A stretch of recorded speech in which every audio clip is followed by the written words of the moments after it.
Well, thank you, Robin, for everything you just said. I'm going to get into what Robin showed was everything that he's using Paradise for and how well it works. What I'm going to try to talk to you about is what makes Paradise do what it does and how can you use it. So what I want to show today is I want to talk about how using self-organized maps can be very accurate when looking at reserve calculations. And then I also want to show how using self-organized maps or how using Paradise can help you predict depletion in reservoirs, okay?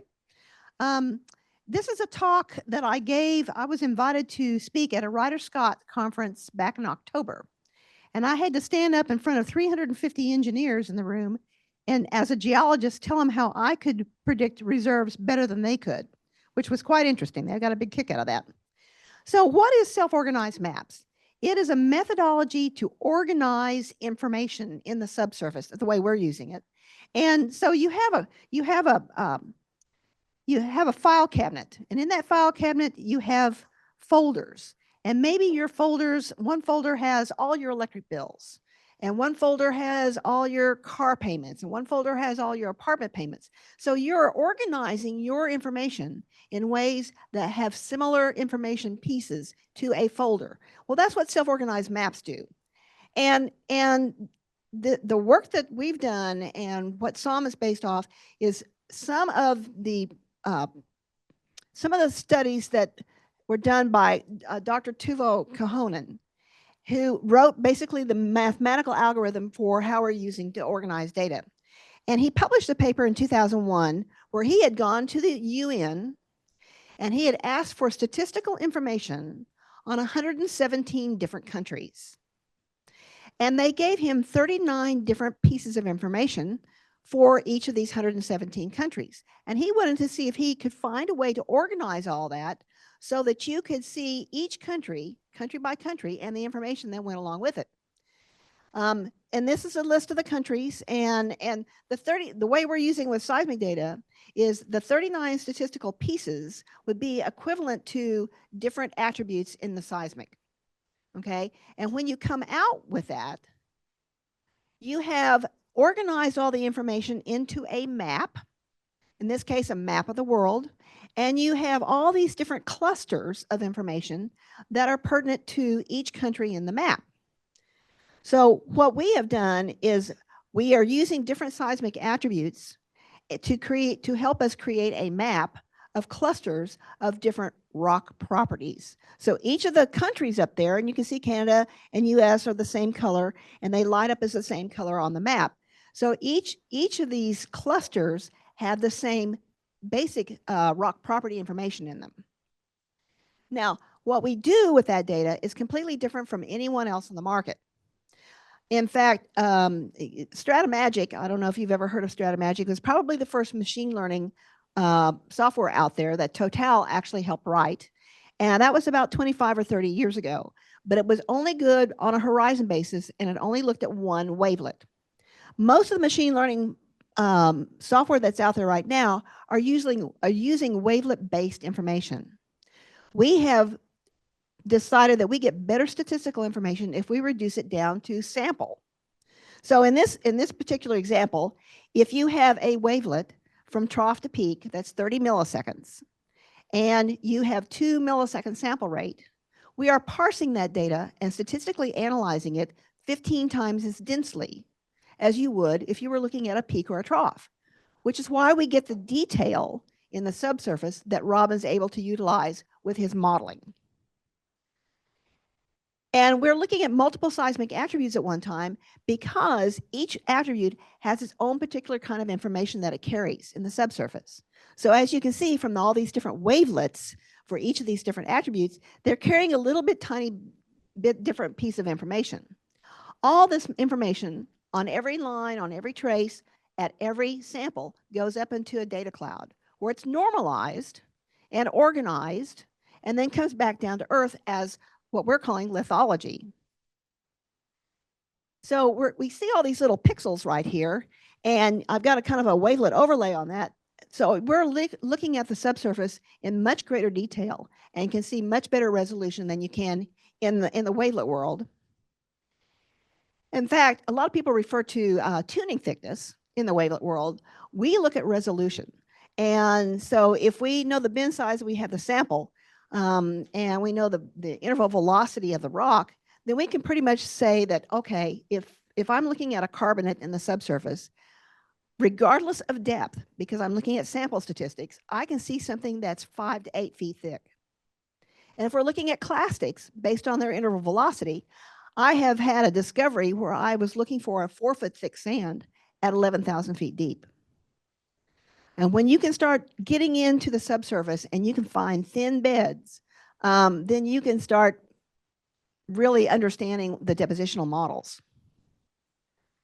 So this first example, I'm going to give 2 examples on how I'm using 𝗏𝗏 and the geobodies that Robin pointed out to correctly calculate reserves. And then I have 2 examples where I'm going to show how I can use 𝗏𝗏 to go in and see what areas have been depleted in a field. So this first one was a study that was brought to me by TGS, and they wanted to analyze to see if 𝗏𝗏 could be a predictor of production in the Meramec Formation in central Oklahoma, which is an unconventional resource. And they supplied all the seismic, and they supplied all the wells, all the information, all the production information, formation tops, stuff like that, to use. Now, we decided going into this because there was a combination of horizontal wells and straight holes that we would toss out the horizontal wells. There's so much variation in how many stages, the types of completions, when they were completed and stuff, that we couldn't really get in and understand the reservoir near as well. So we decided we were going to use 35 straight holes to do this analysis. This is kind of a map of where the wells were. This is 196 square miles of data, and TGS really shot some beautiful data in here. But I have wells color-coded by their production.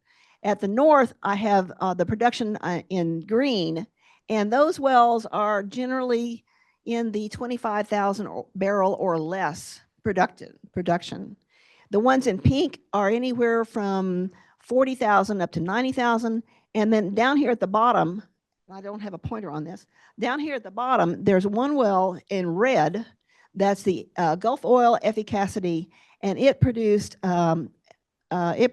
240,000 barrels.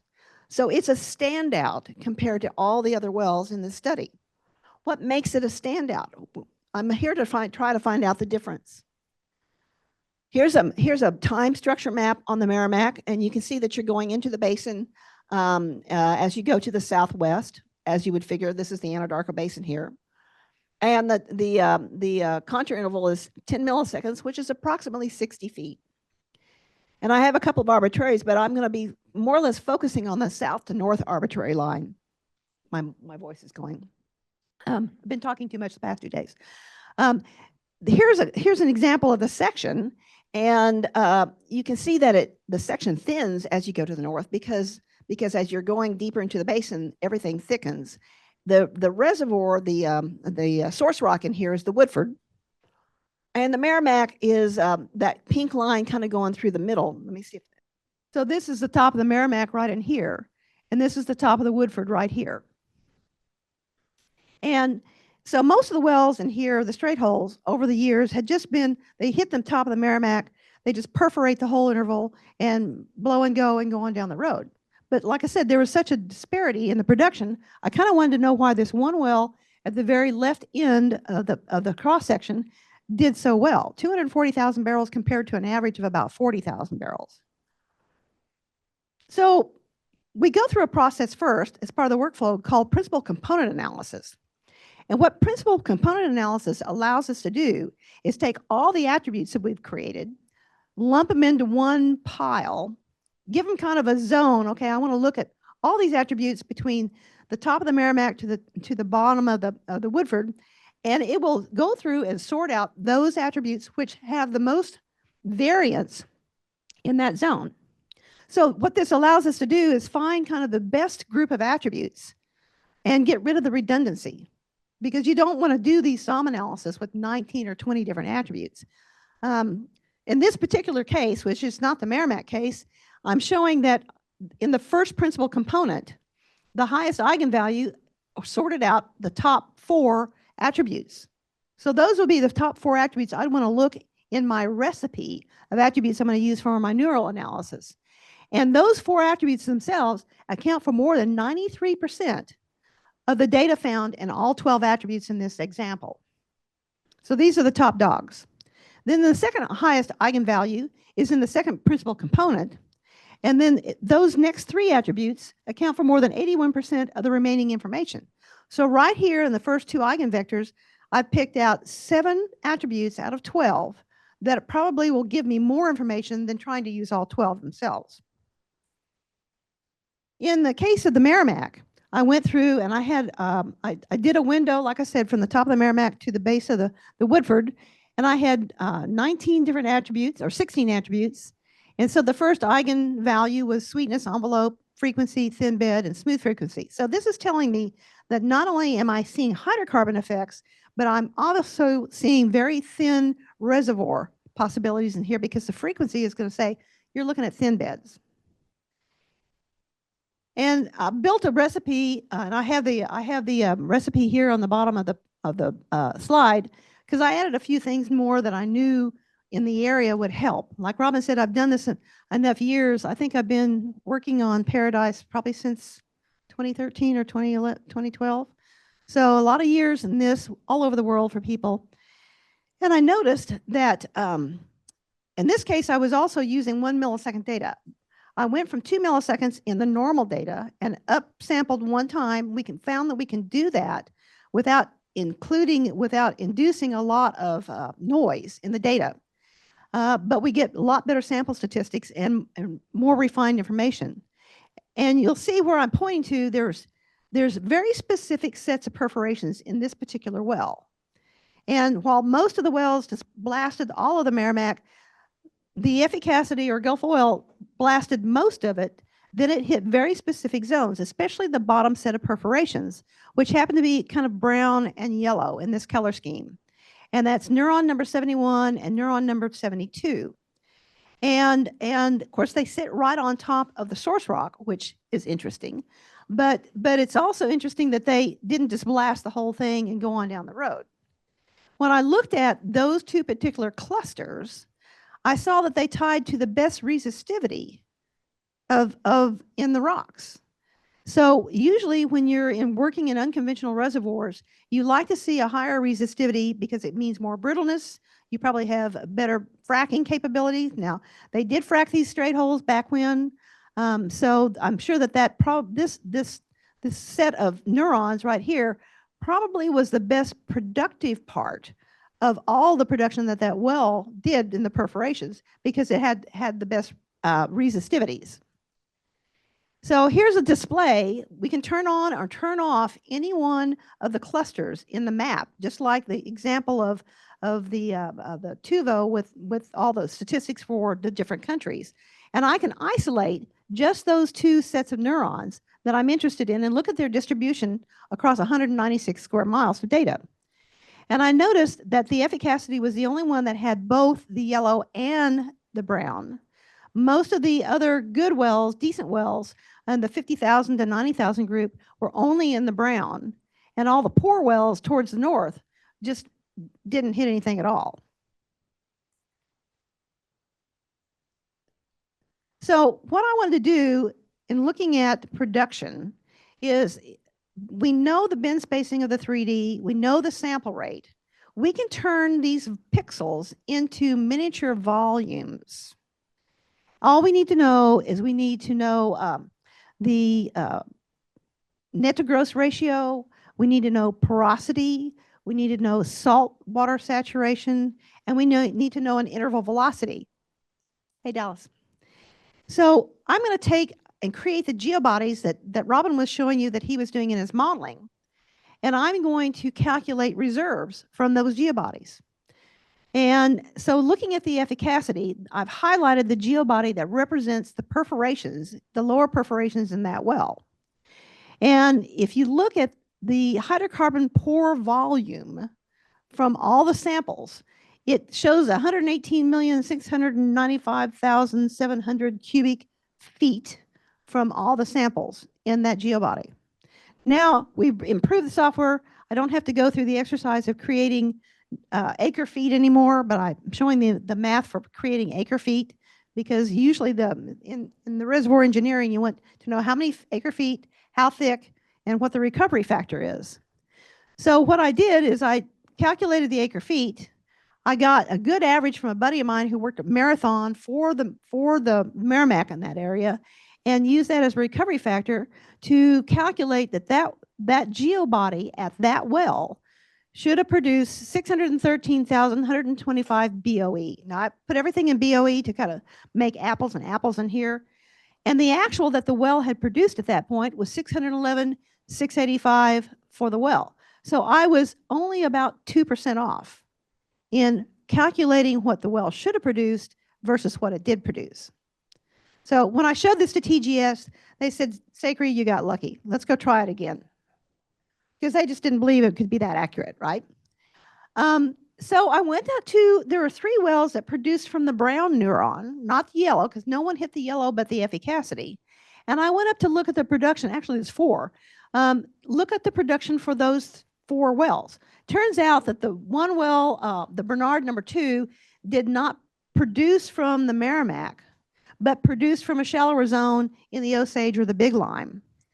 So I used the combination of the 3 wells that did produce from the brown neuron, and then found one other well to add to that. But you can see that the Bernard, which produced almost 50,000 barrels, happened to produce from the same 2 clusters. They just weren't in the same stratigraphic zone, which tells me anywhere I found those 2 clusters, number 71 and 72, should be productive.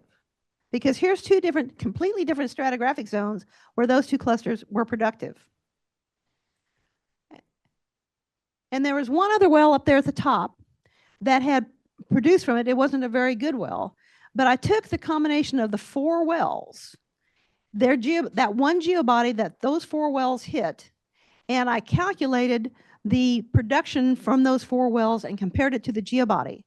And if you look, so the total pore volume was 475,751 plus the 58,000 from the McClure well. That gave me 481,681 BOE, and the actual was 475,751. So here I was a 2% error using 4 wells that hit that one geobody out of what they produced. So this is a very, very accurate way of calculating reserves. Then I have an exploration project in South Texas. So if you're putting a deal together and people are always asking you, what's the ultimate reserves that you have on this deal, right? And you say, oh, I think this deal is 50 BCF. Well, how about you prove to them what you think this deal is worth?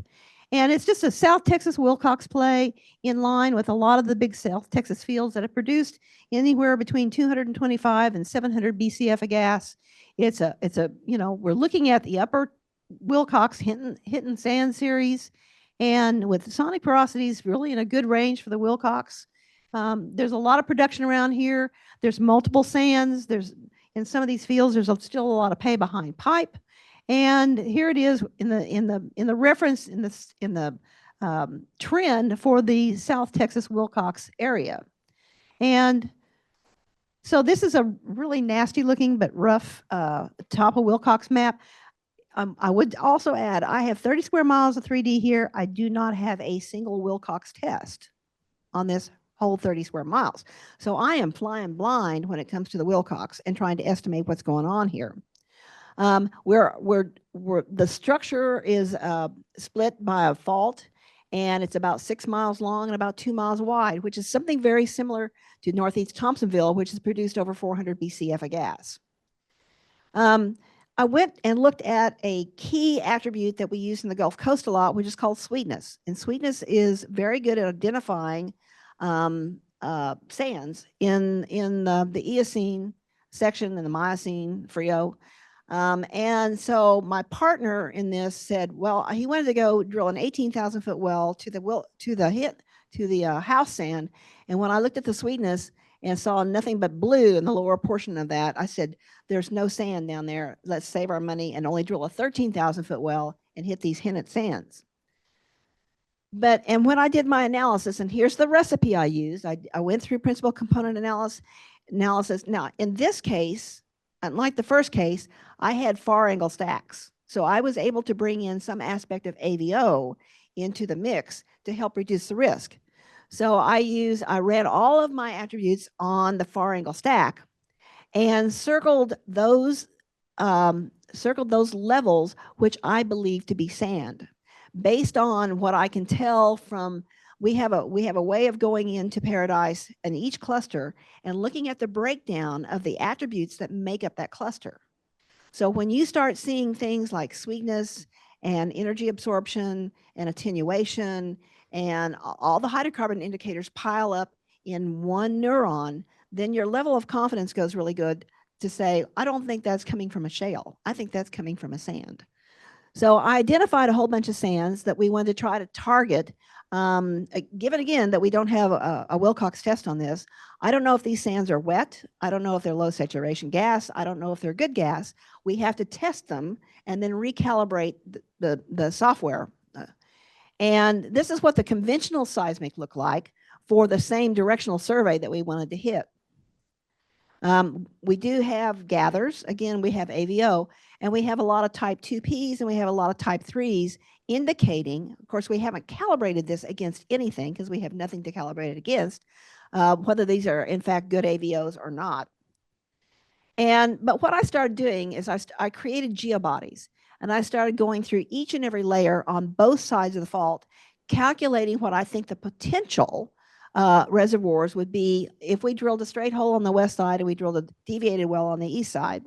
And I went through and put all of the geobody identifications, all the little pieces together that made up the sands, and put in my 4 parameters and came up with, for each layer, what I thought they would pull in BCF and liquids. And I went up and down, east side and west side. And you can see the picture of the geobodies that made up that piece that I'm showing on each level. There's 8 levels on the east side and there's 4 levels on the west side.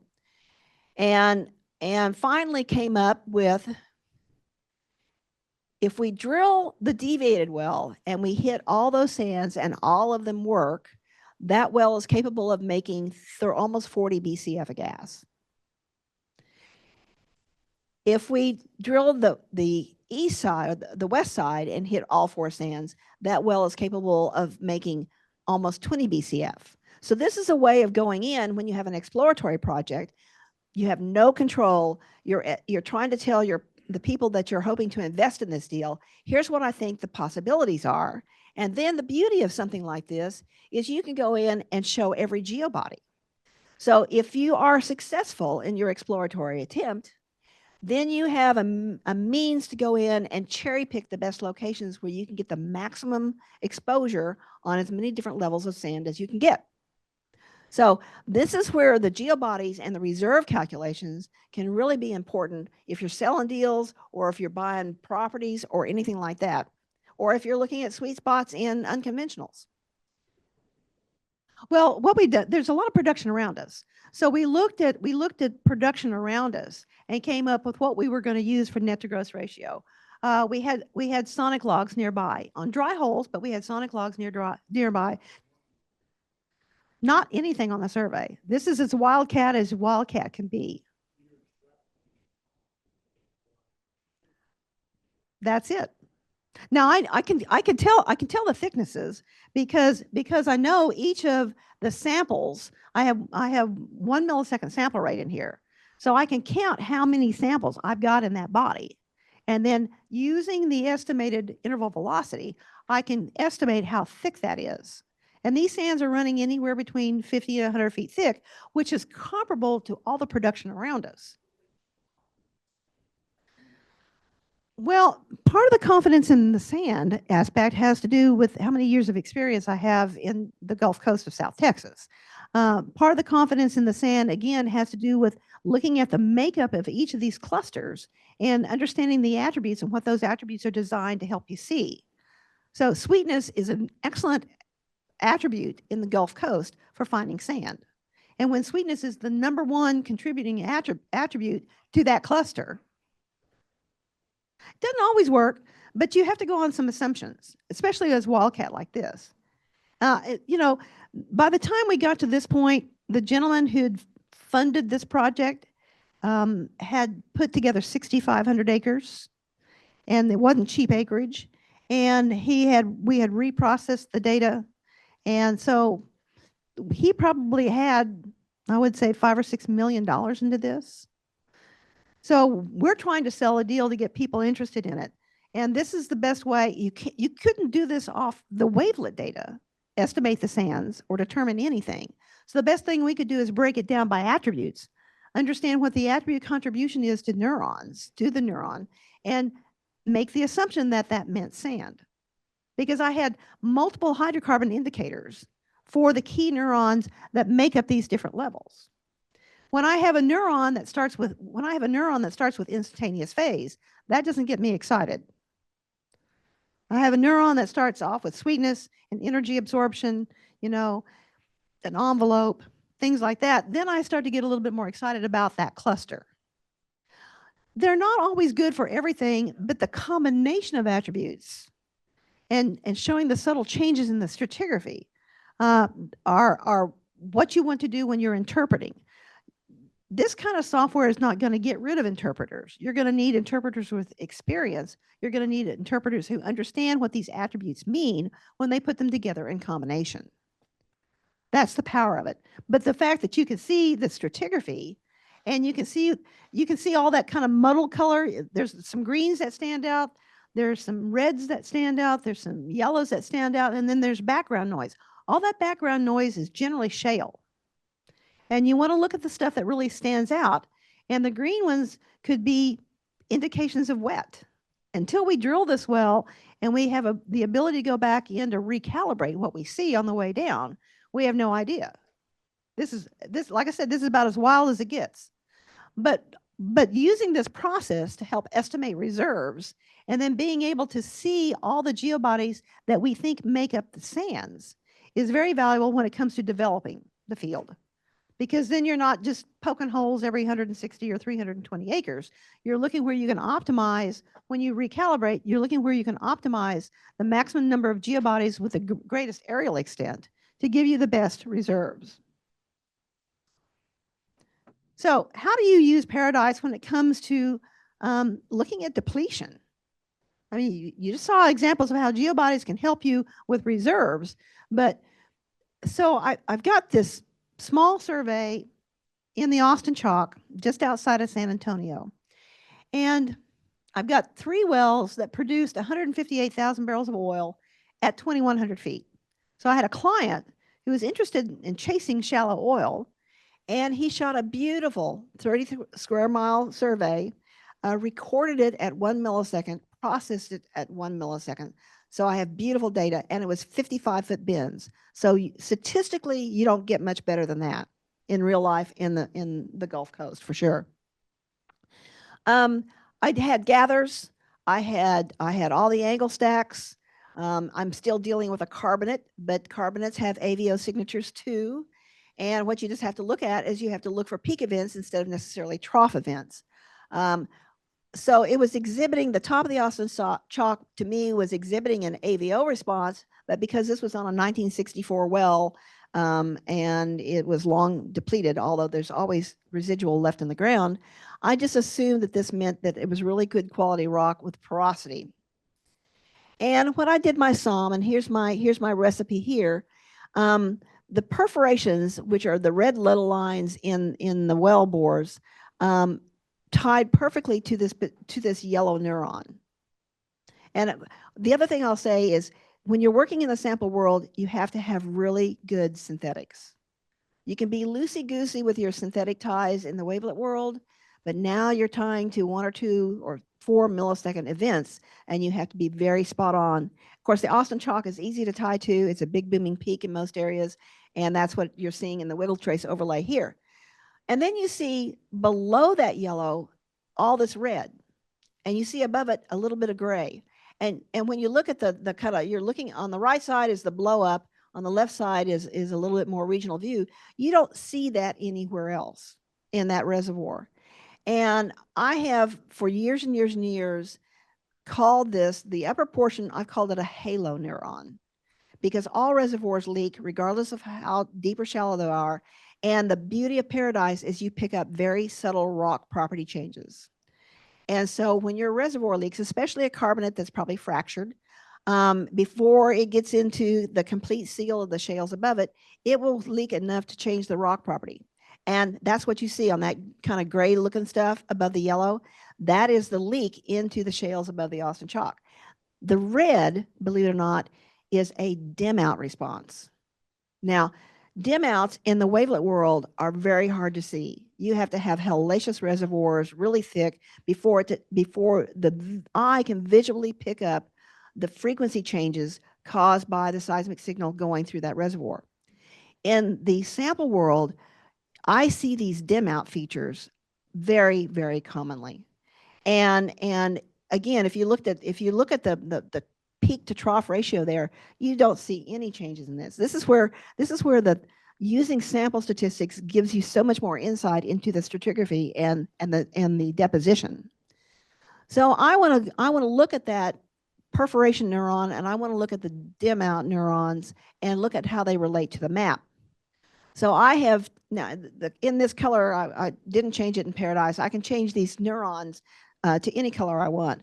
So the number 71 color corresponds to the perforation neuron, or the yellow neuron in Kingdom, and all the green ones correspond to the red dim out neurons I had previously. So kind of get your mind wrapped around the color differences.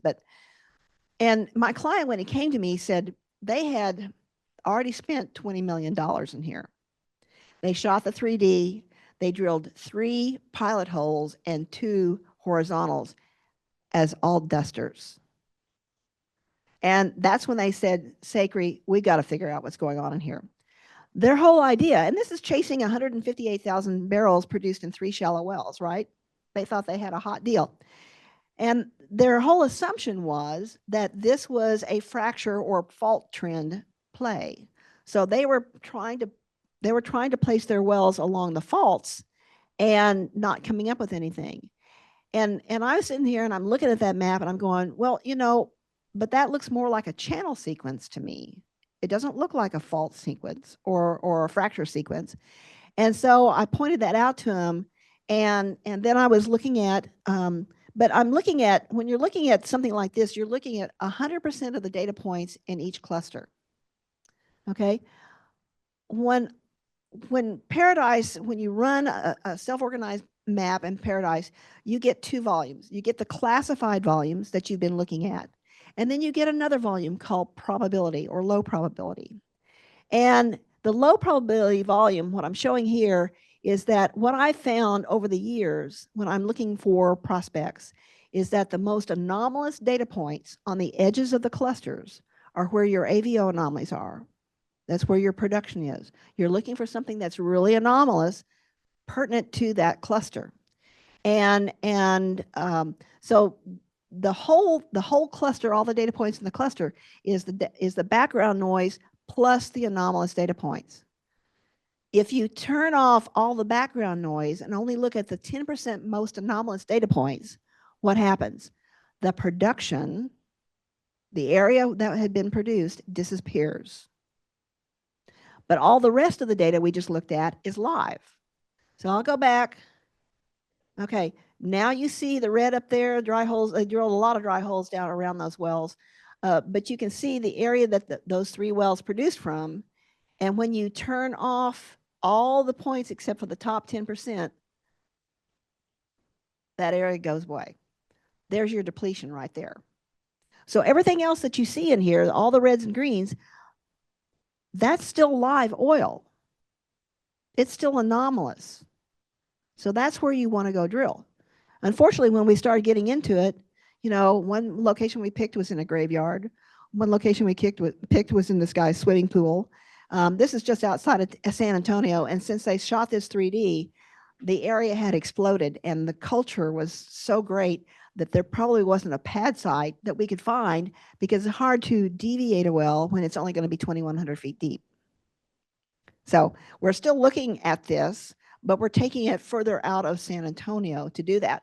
But the point here is not only can you change someone's mind about their ideas on what causes this prospect, you know, you've changed, they shot it for a reason and they drilled dry holes for a reason because they had a play type in mind that we were able to show them it didn't, that play type wasn't there, but it's also to be able to see the signs of depletion. And the last thing I'll cover real quick is another example. And just for grins, I did a coherence slice on it, and to prove that there are channels in the Austin Chalk. And I think everyone can see the one in the lower portion of that coherent. This is a flattened time slice at the top of the Austin Chalk. And it turns out, because it was subaerially exposed and it's an unconformable surface, there was some oolitic and carbonate sands that had channelized into the top of the sand, into the top of the chalk, and that's what created that production. So just so you keep that in mind, because that's a total possibility. So the next thing is a study I did for blackstone minerals. And I don't know how many are familiar with the 𝗟𝗶𝗿𝗀𝗋 field in Polk County, Texas, but very famous field in the Woodbine. And it was discovered back in the 80s and early 90s.